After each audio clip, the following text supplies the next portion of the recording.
Students 12th standard CBSE English paper pattern लेकर और बहुत इंपॉर्टेंट टिप्स लेकर उपस्थित हुए हैं।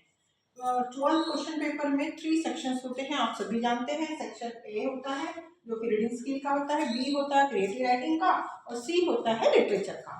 ठीक है, तो सेक्शन ए रीडिंग स्किल जो होती है आपको 2 कंप्रहेंशन आते हैं, एक 12 मार्क का और एक 10 मार्क्स का। ठीक है, उनको बहुत ध्यान से आपको अटेंड करना होता है। क्रिएटिव राइटिंग स्किल आपकी टोटल 18 मार्क्स की होती है। उसमें पहला तो आपको नोटिस आता है 4 मार्क्स का, इनविटेशन या तो रिप्लाई, दो में से कोई एक लिखना होता है 4 मार्क का। आप इनविटेशन प्रिपेयर कर सकते हैं या रिप्लाई प्रिपेयर कर सकते हैं।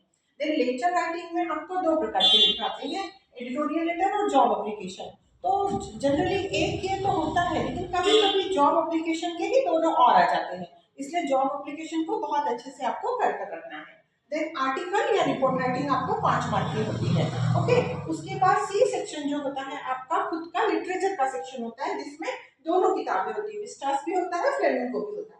पोएट्री सेक्शन 3 एक्सट्रैक्ट आते हैं। पहला पोएट्री सेक्शन का एक्सट्रैक्ट बेस्ड क्वेश्चन होते हैं 6 मार्क के, प्रोज के विस्टास के होते हैं एक्सट्रैक्ट बेस्ड क्वेश्चन 4 मार्क्स के, और प्रोज के फ्लेमिंगो के होते हैं एक्सट्रैक्ट बेस्ड क्वेश्चन 6 मार्क्स के।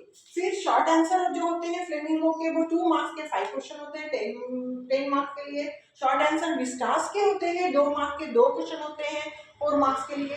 लॉन्ग आंसर फ्लेमिंगो के होते हैं 5 मार्क का एक बड़ा क्वेश्चन होता है, और लॉन्ग आंसर विस्टास का भी 5 मार्क का एक बड़ा क्वेश्चन होता है। लेकिन सबसे इंपॉर्टेंट टिप ये है कि अभी 3 चीजें आपको बहुत ध्यान में रखनी है। अभी मैथ्स का पेपर आपका 9 का है, उसके बाद 12 तारीख का आपका पेपर है, तो आपको कुछ ब्रेक के समय पे आप इसे प्रिपेयर कर सकते हैं। पहला क्वेश्चन है कि आपको प्रॉपर क्वेश्चन आंसर क्वेश्चन जो है उसको फ्रेम करना होता है आंसर को। उसके लिए कीवर्ड्स 2 मार्क्स का अगर क्वेश्चन है तो 2 कीवर्ड होना अनिवार्य है, 5 मार्क का क्वेश्चन है तो 5 कीवर्ड होना अनिवार्य है। और आपको रीडिंग कॉम्प्रिहेंशन की भी बीच बीच में प्रैक्टिस करके रखनी है। और फॉर्मेट जो है ये राइटिंग स्किल का फॉर्मेट भी आपको जब भी ब्रेक लेना हो मैथ्स के प्रिपरेशन में उतना आप कर रख सकते हैं।